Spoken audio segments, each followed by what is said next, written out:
Hello everyone, this is Ankit. Welcome to Humanities Lover. So as I have discussed already कि term one के लिए बहुत important है MCQs, ठीक है। तो मैं जो आपकी प्लेलिस्ट है कंप्लीट, उसकी लिंक नीचे डिस्क्रिप्शन में प्रोवाइड कर दूंगा, जिसमें मैं अब तक अपलोड कर चुका हूँ 1 to चैप्टर 3 के जो भी इंपॉर्टेंट एमसीक्यूज हैं, ठीक है। और अगर आपको क्या चाहिए, समरी सीरीज चाहिए, मैं एक समरी सीरीज लेकर आया था जिसमें मैंने वो आपकी जो बुक 1 है उसके अंदर जो भी चैप्टर्स हैं उनको मैंने समरी फॉर्म में वहाँ पर समझाया हुआ है, तो आप उसको भी देख सकते हो। उन वीडियोस को चैप्टर 4 तक मैंने बनाई हुई है, ठीक है। आगे भी मैं लेकर आ जाऊँगा और भी जो चैप्टर्स हैं उसकी लिंक भी नीचे डिस्क्रिप्शन में प्रोवाइड कर दूंगा।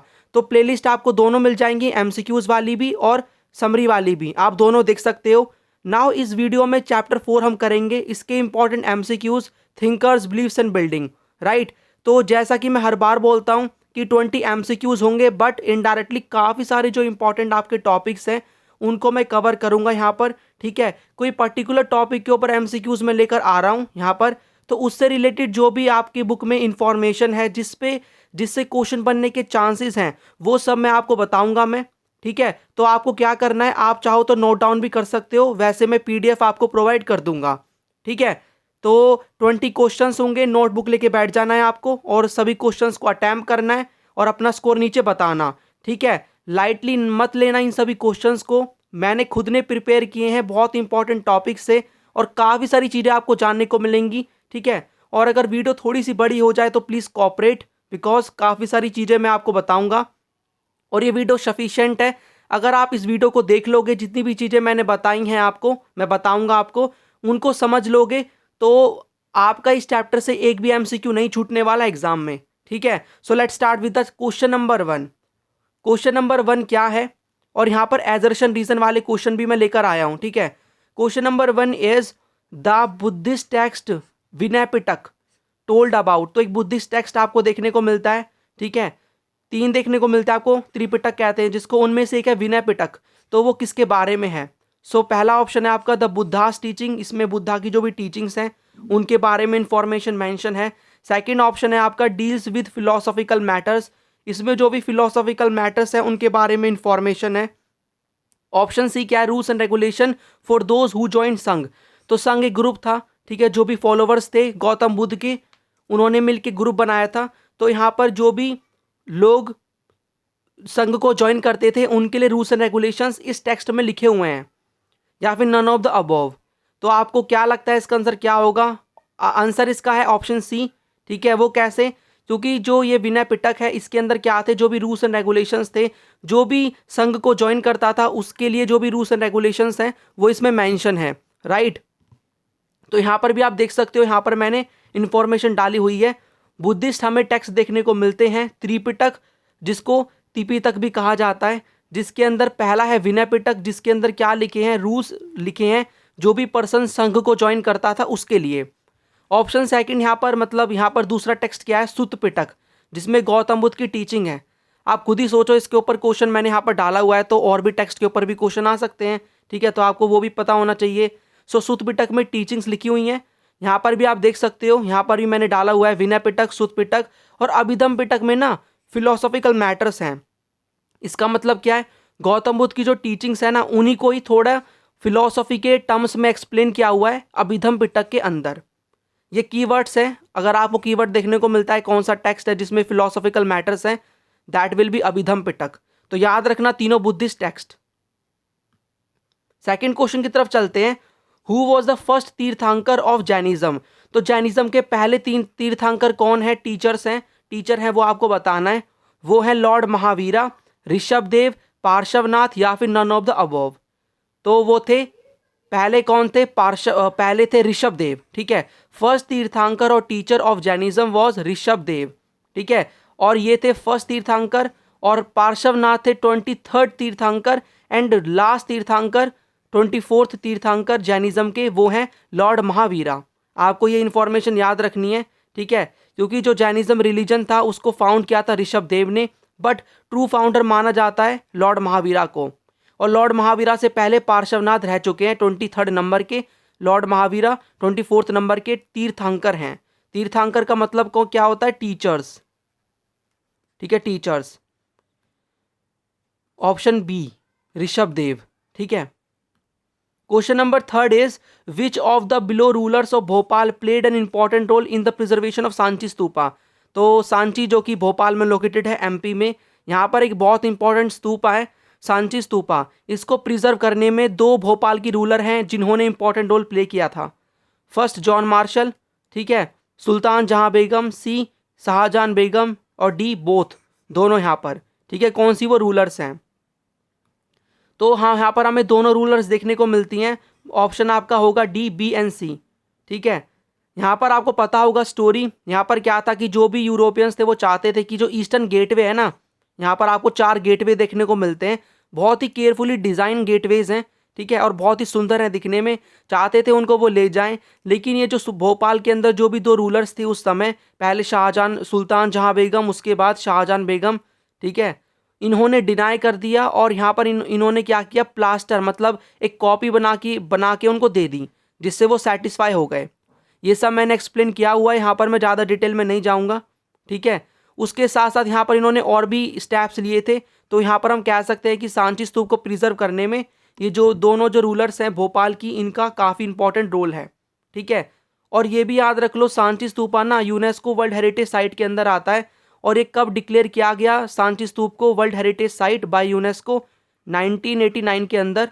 ये भी क्वेश्चन आ सकता है एग्जाम में। ये है सांची स्तूप जो कि लोकेटेड है कहाँ पर? एमपी के अंदर। एमपी में कहाँ पर? भोपाल। क्वेश्चन नंबर 4 क्या है? आपको बताना इनमें से कौन सा पेयर करेक्टली मैच है। यहाँ पर देख लेना, करेक्टली पूछा हुआ है। ठीक है। ये कुछ फिलोसोफर थिंकर्स थे जो कि ओरिजिनेट हुए हैं डिफरेंट कंट्री से। ठीक है। तो Kongzi from Iran, Gautam Buddha and Mahavira from India, Plato and Aristotle from China, Zoroaster from Africa. So कौन सा पेयर इसमें से करेक्टली मैच है, आपको यहाँ पर ये बताना है। सो यहाँ पर कौनजी यहाँ पर ईरान को बिलोंग नहीं करते थे, चाइना को बिलोंग करते थे। गौतम बुद्ध एंड महावीरा या ये बिलोंग करते थे इंडिया को। ऑप्शन आपका 20 का आंसर होगा। इनका भी आप देख लो, प्लेटो एंड एरिस्टोटल ये क्या थे? ये ग्रीस को बिलोंग करते थे, नॉट चाइना, ग्रीस से थे ये। और जोरास्ट्र ही वॉज फ्रॉम ईरान, इन्होंने पारसी जो रिलीजन है वो फाउंड किया था। ठीक है। तो यहाँ पर आपका जो आंसर होगा दैट विल बी बी। तो Gautam Buddha and Mahavira belong to India. यहाँ पर ये माना जाता है कि जो पहला मिलीनियम बीसीई था ना, मिलीनियम का मतलब होता है पीरियड ऑफ 100 ईयर्स, 1000 ईयर्स, 1000। ठीक है। तो जो फर्स्ट मिलीनियम बीसीई है उसको माना जाता है कि टर्निंग पॉइंट है हिस्ट्री के अंदर, बिकॉज यहाँ पर नए नए थिंकर्स आ रहे थे। तो उन्हीं के बारे में क्वेश्चन पूछा हुआ है, जैसे कि जोरास्ट्र ईरान से आ रहे थे, Kongzi from China, Socrates, Aristotle, Plato from Greece, Mahavira and Gautam Buddha from India. और हमारे चैप्टर में इन्हीं के बारे में एक्सप्लेन किया हुआ है। नेक्स्ट क्वेश्चन की तरफ चलते हैं। Question number 5 is dash was a hut with a pointed roof where debates related to religious matter were took place. तो यहाँ पर आपको बताना है कि एक हट था जिसकी पॉइंटेड रूफ थी, जहाँ पर जो डिबेट्स होती थी रिलीजियस मैटर से रिलेटेड वो होती थी। तो उस प्लेस का नाम बताना है बेसिकली आपको। गर्भगृह कहते हैं उसको, शिखर कहते हैं, कुतागरशाला कहते हैं, या फिर none. So the correct answer is Kutagarashala, Kutagarashala. ठीक है। तो यहाँ पर डिबेट्स वगैरह होती थी, आपको पता होना चाहिए कुतागरशाला। तो यहाँ पर क्या था? सो यहाँ पर debates related to culture and religion were held in a Kutagarashala a hut with a pointed roof. तो एक हट होती थी पॉइंटेड रूफ के साथ, इस टाइप का आप इमेजिन कर सकते हो। ठीक है। यहाँ पर जितने भी लोग हैं जाकर वो जो भी डिबेट्स होती है उनको किया करते थे, रिलीजियस मैटर वगैरह जो है उससे रिलेटेड, राइट। उसके बाद हम चलते हैं क्वेश्चन नंबर 6 की तरफ। Consider the following statements with regard to Jainism. तो जैनिज्म के रिगार्ड में आपको क्या करना है, कुछ स्टेटमेंट को कंसिडर करना है। पहली स्टेटमेंट है, टोटल क्या आते हैं? 24 टीचर्स हैं जैनिज्म के अंदर। लॉर्ड महावीरा 24th नंबर के टीचर थे और लास्ट टीचर हैं। और यहाँ पर ऑप्शन सी क्या है? Not to love is one of the 5 vows taken by the Jain monks and nuns. यहाँ पर आपने पढ़ा होगा 5 शर्तें लेनी होती थी, प्लेज लेनी होती थी, जो भी मंक और नन बनता था जैन के अंदर। तो उनमें से नॉट टू लव यानी किसी को प्यार नहीं करना, एक उनमें से व्रत था जो कि लिया जाता था। आपको बताना है कौन सी स्टेटमेंट ट्रू है। तो देखो, आपने अगर चैप्टर को पढ़ा है तो आपने इसके बारे में कहीं नहीं पढ़ा होगा कि ऐसा भी कुछ मेंशन है। मैं बताऊंगा आपको। तो जहाँ पर ऑप्शन आपका ये आ रहा है सी, वो तो एलिमिनेट हो गया क्योंकि ट्रू पूछा गया है। तो ये भी नहीं हो सकता, ये भी नहीं हो सकता। और यहाँ पर उसके बाद आपका बचा कौन सा? ये वाला और एक ये वाला। ठीक है, बी वाला। अब यहाँ पर आप देखो 24 टीचर्स थे जैनिज्म के अंदर, तो ए तो ऑटोमेटिकली सही है। अगर ए सही है तो यहाँ पर बी भी सही होगा, ठीक है, क्योंकि आप देख सकते हो बी दोनों में आ रहा है, या फिर आप पता भी लगा लो, ऐसे भी देख सकते हो। लॉर्ड महावीरा 24th टीचर थे और लास्ट भी थे, आपने इन दोनों के बारे में पढ़ा हुआ है। So the correct answer will be option A, यहाँ पर आप देख सकते हो, ठीक है। So since we are talking about lord Mahavira, तो यहाँ पर आप जान लो कुछ और इन्फॉर्मेशन। यहाँ पर आप देख सकते हो 24th नंबर के टीचर, टोटल 24 टीचर हमें देखने को मिलते हैं, जिनको तीर्थंकर भी कहा जाता है। उसके बाद यहाँ पर आप इनकी टीचिंग्स भी पढ़ सकते हो एक बार। देखो यहाँ से आया था वो क्वेश्चन जो मैंने आपको बताया अभी, कि इनकी 5 वोज होती थी, ठीक है। So Jain monk and nun took 5 vows pledge, उनमें से कौन सा था कि वो किलिंग, किसी को मारेंगे नहीं, स्टील नहीं करेंगे, झूठ नहीं बोलेंगे, सेलिबेसी का मतलब होता है शादी ना करना, और प्रॉपर्टी एक्वायर नहीं करेंगे। तो यहाँ पर नॉट टू लव ऐसा कुछ मेंशन नहीं है। उसके साथ साथ यहाँ पर आप देख सकते हो ये मानते हैं कि जो पूरा वर्ल्ड है वो एनिमेटेड है, सब में लाइफ है, ठीक है, हमें किसी को इंजरी नहीं करना, किसी को नुकसान नहीं पहुँचाना, whether it is humans, plant, insect, ठीक है, नॉन वायलेंस है, और जो हमारे बर्थ और जो रीबर्थ है हमारे कर्म के ऊपर डिपेंड है, ठीक है। और अगर हमें सैल्वेशन चाहिए, मुक्ति चाहिए, तो हमें मंक बनना होगा। जो भी ये लाइफ है अपनी जिसमें हमें वेल्थ पे हम फोकस करते हैं उसको छोड़ के जाना होगा। तो ये टीचिंग्स थी लॉर्ड महावीरा की। Question number 7 is what is hagiography. So hagiography क्या मतलब क्या होता है। ऑप्शन ए है अचीवमेंट्स ऑफ ए संत और रिलीजियस लीडर, अचीवमेंट होती है कोई भी संत या फिर रिलीजियस लीडर की, या फिर ये बायोग्राफी होती है संत और रिलीजियस लीडर, या फिर it is a hut with a pointed roof, और D none of the above. तो ये तो कुतागर शाला होता है, ये तो हो ही नहीं सकता। अचीवमेंट भी नहीं होती और ये भी नहीं हो सकता, बायोग्राफी होती है। सो हैगियोग्राफी क्या होती है। Hagiography is the biography of a sant और एनी रिलीजियस लीडर, उनकी बायोग्राफी होती है, ठीक है। Next question, question number 8 is who was the women entered into Sangha and became bhikkhuni. तो वो कौन सी वीमेन थी जो कि संघ में एंटर हुई, पहली वीमेन, और भिक्कुनी बनी, ठीक है। आपको पता होगा ना भिक्कूस कहा जाता था मैन को, तो यहाँ पर आपको टर्म देखने को मिलती है भिक्कूस, BHIKKUS, भिक्कूस, ये मैन के लिए यूज़ किया जाता था, और भिक्कुनीज, ठीक है, BHIKKUNIS, भिक्कुनीज, ये टर्म यूज़ की जाती थी वीमेन के लिए जो भी संघ में ज्वाइन होता था, संघ में जो कि ग्रुप था एक बेसिकली। तो पहली वीमेन आपको पता होगा, पहले वीमेन को अलाउ नहीं करते थे संघ में ज्वाइन होने के लिए, लेकिन बाद में जो है अलाउ किया जाने लगा, ठीक है। सो भिक्कुनीज, पहली भिक्कुनी कौन बनी आपको ये बताना, किस्सा गौतमी, प्रभावती गुप्ता, महाप्रजापति गौतमी, और Gajalakshmi. So the correct answer will be option C, ठीक है। ऑप्शन सी आपका करेक्ट आंसर होगा, महाप्रजापति गौतमी, प्रजापति गौतमी। और यहाँ पर ये क्या थी, फोस्टर मदर थी, ठीक है, she was the foster mother of Gautam Buddha, जिन्होंने इनकी मदर की डेथ के बाद इन्होंने इनको पाला था, ठीक है। Question number 9 is which among the following is not any of the teachings of Gautam Buddha. तो इनमें से आपको बताना है इनमें से कौन सी टीचिंग नहीं है गौतम बुद्ध की, ठीक है। सो पहला क्या है, नहीं है यहाँ पर, ठीक है, नॉट पूछा हुआ है, याद रखना। ऑप्शन ए क्या है यहाँ पर, the entire world is transient and constantly changing. तो गौतम बुद्ध का मानना ये था कि जो पूरा वर्ल्ड है वो क्या है, ट्रांजिएंट है, मतलब कि शॉर्ट है, और एंड कॉन्स्टेंटली चेंजिंग मतलब चेंज होता रहता है, ठीक है, ये मानना था गौतम बुद्ध का।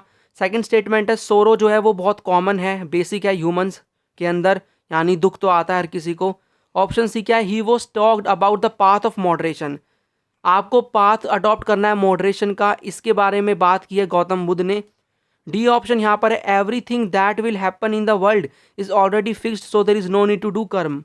तो यहाँ पर जितनी भी चीज़ें हैं ना वर्ल्ड के अंदर वो पहले से फिक्स हैं, तो कोई भी कर्म करने की ज़रूरत है ही नहीं। अगर पहले से फिक्स है कि एग्ज़ाम क्लियर होगा या फिर हमारे नंबर इतने आएंगे, ठीक है, पहले से ही फिक्स है, हमारे ज़्यादा आने कमी आने तो हम कर्म ही नहीं करेंगे, ऐसा मानना था गौतम बुद्ध का। तो यहाँ पर क्वेश्चन ये पूछा हुआ है इनमें से कौन सी टीचिंग नहीं है। तो देखो एंटायर वर्ल्ड शॉर्ट है, ऐसा कुछ बोला है गौतम बुद्ध ने, जी हाँ बिल्कुल बोला है। कॉन्स्टेंटली चेंज भी होता रहता है, सोरो कॉमन है, इवन ईगो की बात भी की है, ईगो एंड डिज़ायर, ठीक है, किसकी बात की है, डिज़ायर की, DESI डिज़ायर। तो ईगो और डिज़ायर की बात की हुई है गौतम बुद्ध ने, राइट। तो यहाँ पर हमें क्या करना होगा, हमें ईगो और डिज़ायर को त्यागना होगा अगर हमें जो सोरो है उससे मुक्ति प्राप्त करनी है तो, ठीक है। उसके साथ साथ यहाँ पर अडॉप्ट पाथ, जो पाथ है मॉडरेशन का, उसको उसको लेकर भी बातें बोली गई हैं, ठीक है। ये भी हो सकता है, ये भी है।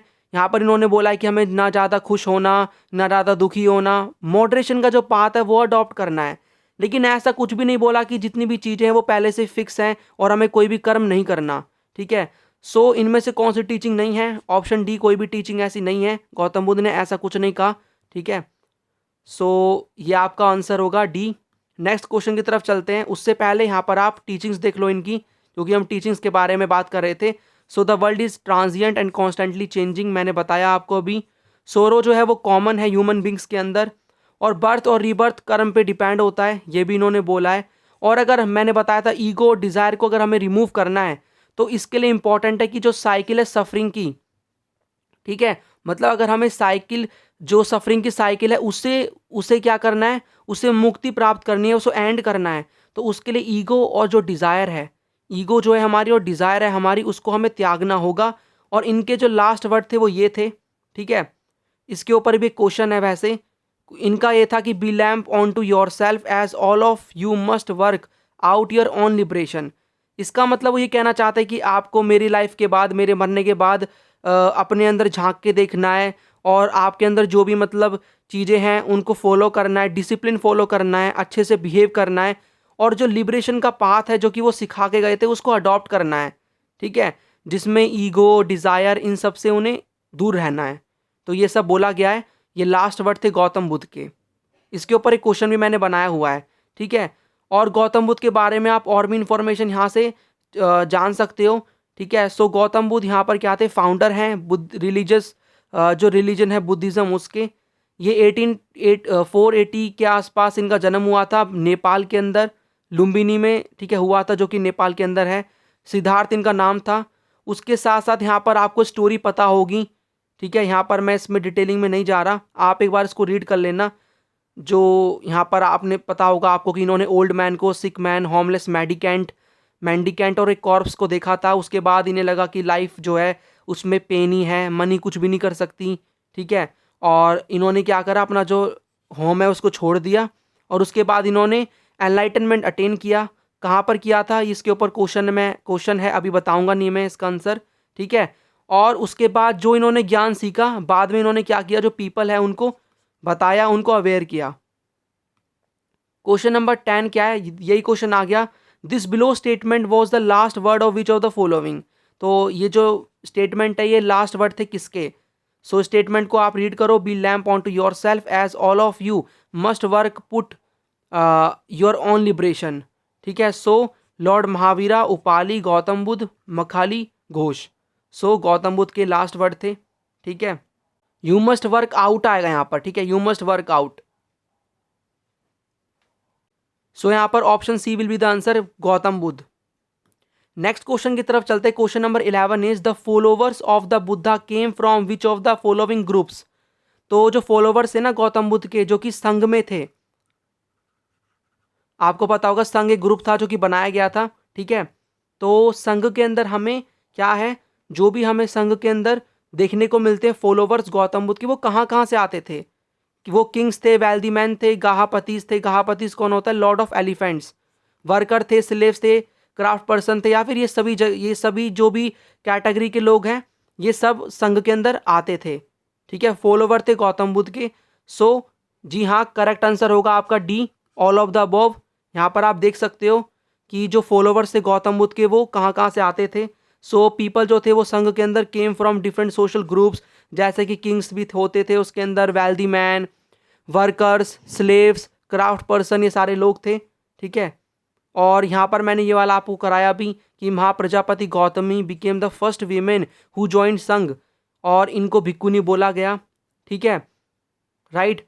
और आपको ये भी पता होना चाहिए कि संघ के अंदर जो था पहले वीमेन को अलाउ नहीं करते थे, लेकिन आनंद इनके डिसाइपल थे गौतम बुद्ध के, जिन्होंने गौतम बुद्ध को बोला कि हमको अलाउ करना चाहिए वीमेन को भी संघ के अंदर। उसके बाद से वीमेन को अलाउ किया जाने लगा संघ के अंदर, एंड द फर्स्ट वीमेन जो कि ज्वाइन हुई संघ के अंदर and became bhikkhuni, that was Mahaprajapati Gautami who was the foster mother of Gautam Buddha. Question number 12 assertion reason वाले क्वेश्चन भी आते हैं, तो यहाँ पर मैंने डाला हुआ है। एजरेशन यहाँ पर क्या कहता है, Buddhism grew rapidly both during the lifetime of the Buddha and after his death. कि जो बुद्धिज्म था ना वो गौतम बुद्ध जब जिंदा थे जब भी फैल रहा था और उनकी डेथ के बाद भी फैला।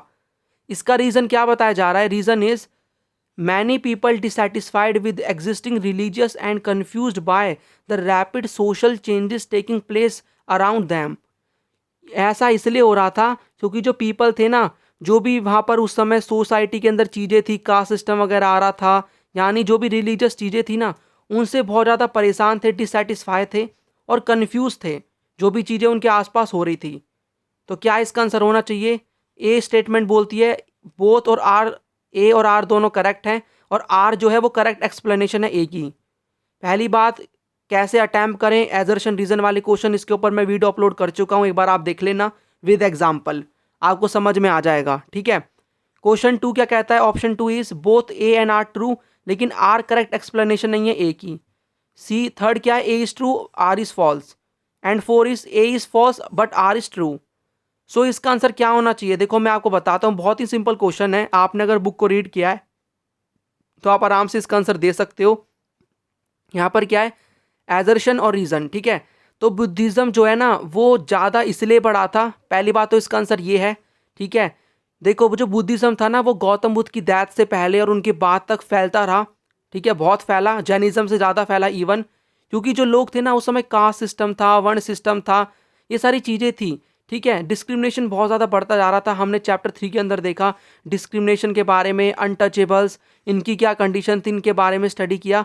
तो लोग बहुत ज़्यादा डिससेटिस्फाई थे, इसलिए उन्होंने सोचा कि एक हमें क्या करना चाहिए, मतलब ये जो बुद्धिज़्म रिलीजन है जिसके अंदर डिस्क्रिमिनेशन की बात नहीं होती और सब चीज़ अच्छी तरीके से हो रही है, ठीक है, तो हमें इसको ज्वाइन करना चाहिए। इसलिए लोग बुद्धिस्ट बने और ये जो रिलीजन है ये बहुत ज़्यादा फैला।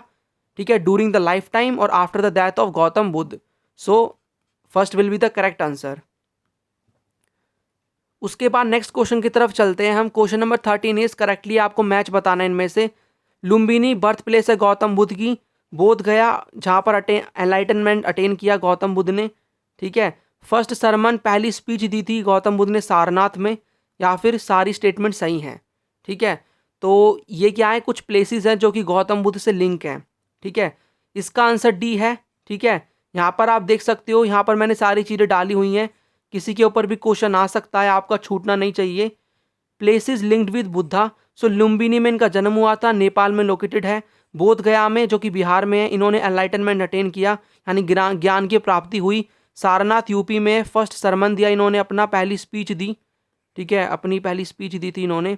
कुशीनगर यूपी में लोकेटेड है और यहाँ पर इनकी डेथ होती है, जिसको जिसको क्या कहते हैं, ये लोग कहते हैं महापरिनिर्वाण और निबाना। ठीक है, महापरिनिबाना या फिर महापरिनिर्वाण और निबाना, कुछ भी कह सकते हैं। ठीक है, बहुत जितनी भी चीज़ें ये सारी सेम है।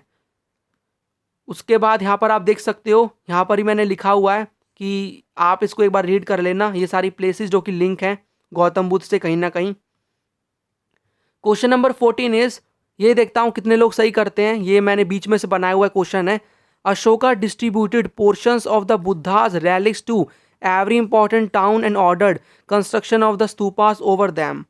अशोका ने क्या किया, अशोका ने जो गौतम बुद्ध के जो भी रेलिक्स थे ना, इनके मतलब जो भी मटेरियल थे, जो भी इन्होंने टच किया है, या फिर इनके नाखून, इनकी हड्डियाँ, इनकी मतलब जो भी चीज़ें इनसे लिंक थी, उनको क्या किया, काफ़ी सारे टाउन्स में डिस्ट्रीब्यूट कर दिया। ठीक है, फॉर एग्जांपल इन्होंने कोई भी बर्तन यूज़ किया हुआ है उसको डिस्ट्रीब्यूट कर दिया और उसके ऊपर क्या कर दिया, स्तूपा बनवा दिया। ठीक है, तो ऐसा किस टेक्स्ट में लिखा हुआ है, मनुस्मृति में, अर्थशास्त्र में, इंडिका में, अशोका वदाना में। ठीक है, कौन सा टेक्स्ट है यहाँ पर मेंशन है, which text mention this, so that is Ashokavadana. ये एक टेक्स्ट है जिसमें मेंशन है कि अशोका ने क्या किया था, 84,000 ऐसा माना जाता है, 84,000 क्या थे, स्तूपास बनवाए थे इन्होंने, अशोका ने। ठीक है, 84,000 स्तूपास बनवाए थे और इन्होंने क्या किया था, जो भी रिमेन्स हैं, रेलिक्स हैं गौतम बुद्ध के, उनको अलग अलग जगह पे डिस्ट्रीब्यूट करके ऐसे टाइप के जो स्तूप हैं उनको बनवाया। ठीक है, so that is mention in Ashokavadana a text. Question number 15 is the empty seat in the stupa shows what. तो एम्प्टी सीट हमें देखने को मिलती है स्तूपा के अंदर। वो क्या शो करती है? मेडिटेशन बुद्धा की, महापरिनिब्बाण, या फिर पहला सरमन जो कि गौतम बुद्ध ने दिया था, या फिर none of the above. So the correct answer to this question is meditation of Gautam Buddha, option A. ठीक है, यहाँ पर देखो आपको काफ़ी सारे स्कल्पचर्स देखने को मिलते हैं। ये सब मैंने एक्सप्लेन किया हुआ है अपनी वीडियोज़ में। हैशटैग समरी वाली जो वीडियोज़ है ना, वो आप ज़रूर देखना, काफ़ी स्टूडेंट्स उनको देख रहे हैं उस वीडियोज़ को। ठीक है, उसमें आपको समझ में आ जाएगा, मैंने सब चीज़ों को शॉर्ट में कवर किया है। MCQs के लिए काफ़ी इंपॉर्टेंट वीडियोज़ हैं वो। तो यहाँ पर एम्प्टी सीट हमें देखने को मिलती है बोधि ट्री के अंदर, जो कि मेडिटेशन या फिर एनलाइटनमेंट शो करती है गौतम बुद्ध की। व्हील हमें देखने को मिलता है जो कि सरमन शो करता है सारनाथ के अंदर, जो कि इन्होंने पहली स्पीच दी थी अपनी। स्तूपा महापरिनिर्वाण, शालाभांजिका की इमेज भी देखने को मिलती है, एनिमल सिंबल देखने को मिलते हैं, गजा लक्ष्मी की हमें एक स्कल्पचर देखने को मिलता है, और सरपेंट का भी। एक बार मैं यहाँ पर आपको दिखा देता हूँ ये इमेजेस के साथ। यहाँ पर देखो ये जो व्हील है क्या शो कर रहा है, यहाँ पर आप देख सकते हो ये व्हील शो कर रहा है पहली सरमन सारनाथ में जो कि हुई थी।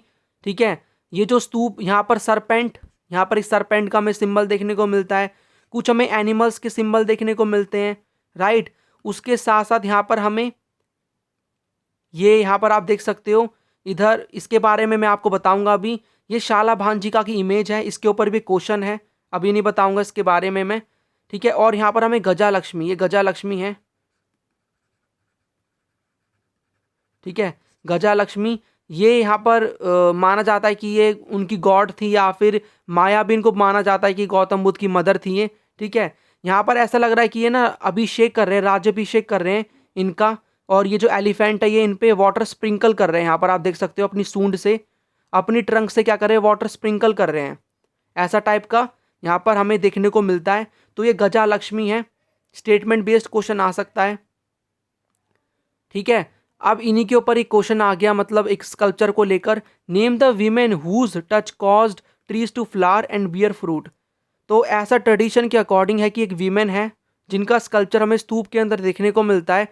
ऐसा माना जाता है कि अगर वो टच कर दे कोई भी एक ट्री को, तो उसमें फ्लावर निकल आते हैं, और जो फ्रूट है वो बियर करने लगता है वो ट्री। तो वो है गजा लक्ष्मी, शालाभांजिका, माया, या फिर none of the above. Confuse करने के लिए मैंने सारे ऑप्शंस डाले हुए हैं। ठीक है, so the correct answer is Shalabhanjika. यहाँ पर भी आप देख सकते हो ये है शालाभांजिका, ये हमें स्कल्पचर देखने को मिलता है। तो यहाँ पर हमें बेसिकली मैंने आपको बताया भी था जब वीडियोस में करा रहा था कि काफ़ी सारे स्कल्पचर देखने को मिले हैं जिनका कुछ ना कुछ मीनिंग है। ठीक है, उनमें से एक ये है, एक वीमेन का स्कल्पचर, शालाभांजिका इनको बोला जाता है, राइट। नेक्स्ट क्वेश्चन की तरफ चलते हैं। Question number 17 is which among the statement is false. False statement कौन सी है? वैष्णविज्म वो लोग होते हैं जिनके जो मेन गॉड होते हैं, डीटी होती हैं, वो होते हैं शिवा। शैविज्म जहाँ पर जो प्रिंसिपल डीटी होते हैं वो विष्णु होते हैं। स्टेटमेंट फॉल्स कौन सी है? पहली है, दूसरी है, दोनों है, या फिर कोई भी नहीं है। सो दोनों स्टेटमेंट इनकरेक्ट हैं। उल्टा दिया हुआ है, वैष्णविज्म के अंदर क्या होते हैं, विष्णु इनके गॉड होते हैं जिनको ये मानते हैं, और शैविज्म के अंदर शिवा मेन डीटी होते हैं। सो पुराणिक हिंदुइज्म वाला टॉपिक है, वहाँ से क्वेश्चन उठाया हुआ है यहाँ पर मैंने। ठीक है, सो वैष्णविज्म यहाँ पर फैल रहा था, शैविज्म फैल रहा था। वैष्णविज्म में जो वर्शिप करते हैं लोग वो विष्णु की करते हैं, और शैविज्म में लॉर्ड शिवा की करते हैं। यहाँ पर आप इसको रीड कर सकते हो एक बार कि ये क्या क्या करते हैं। ठीक है, एक प्लेस से दूसरी प्लेस पे ये जाते रहते हैं, जो भी यहाँ पर अपने गॉड हैं उनके भजन वगैरह गाते हैं, उनका ट्रेडिशन वर्शिप करते हैं। ठीक है, उसके साथ साथ यहाँ पर ये जो शैविज्म के अंदर हमें एक और चीज़ देखने को मिलती है, ये मूर्ति की फॉर्म में भी शिव जी की पूजा करते हैं, और इन द फॉर्म ऑफ लिंग, शिवलिंग, इसकी फॉर्म में भी करते हैं। ठीक है, सो यहाँ पर आप ये इमेज बेस्ड क्वेश्चन भी आ सकता है। और हाँ यहाँ पर मैंने आपको जो वो कुछ इमेजेस दिखाई थी ना, व्हील वाली, व्हील टाइप की यहाँ पर था, और शालाभांजिका, इसको लेकर भी इमेज बेस्ड क्वेश्चन आ सकता है, तो आपको पता होना चाहिए। ठीक है, ये कौन है? ये बोर अवतार है विष्णु के। तो 10 अवतार उस समय नॉन थे विष्णु के, जिनमें से एक अवतार है बोर अवतार ऑफ विष्णु। ठीक है, सो ये इमेज बेस्ड क्वेश्चन आ सकता है एग्जाम में, and this is linked with Vaishnavism. Question number 18 is dash was a small square room in a temple where main deity were placed. तो ये आज भी होता है यहाँ पर कि एक आप टेम्पल में जाओगे तो आपको यहाँ पर देखने को मिलेगा एक रूम होता है जहाँ पर जो मेन गॉड है ना उस टेम्पल का, वो उसकी मूर्ति रखी हुई होती है। उस प्लेस को क्या कहते हैं, उस रूम को क्या कहते हैं? शिखर कहते हैं, गोपुरम कहते हैं, गर्भगृह कहते हैं, या फिर कैलाश कहते हैं। दैट इज नॉन एज गर्भगृह। ठीक है, सो गर्भगृह कहते हैं इसको। यहाँ पर आप देख सकते हो ये टेम्पल है, ये वाला पार्ट। ऊपर वाला जो पार्ट है उसे शिखर कहते हैं। ठीक है, ये मंडप, और ये वाला जो पार्ट होता है इसे मंडप कहते हैं। बाकी गोपुरम वगैरह इन सब वर्ड्स पे फोकस मत करना आप। ठीक है, और बाकी जो गोपुरम है उसको हम विजयनगर वाले चैप्टर में पढ़ेंगे। उसके बाद यहाँ पर 19th question, last second is dash is a balcony above अंडा इन द स्तूप। तो यहाँ पर हमें देखने को मिलता है कि एक तो स्तूप होता है अंडा, उसके ऊपर एक बालकनी हमें देखने को मिलती है जो कि अबोर्ड ऑफ गॉड शो करती है। ठीक है, तो वो कहाँ पर है, उसे क्या कहते हैं उस बालकनी को? हर्मिका कहते हैं, अंडा कहते हैं, रैलिंग्स कहते हैं, छतरी या फिर अम्ब्रेला कहते हैं। सो बहुत सिंपल क्वेश्चन है, हर्मिका कहते हैं। यहाँ पर आप पूरा स्ट्रक्चर देख लो।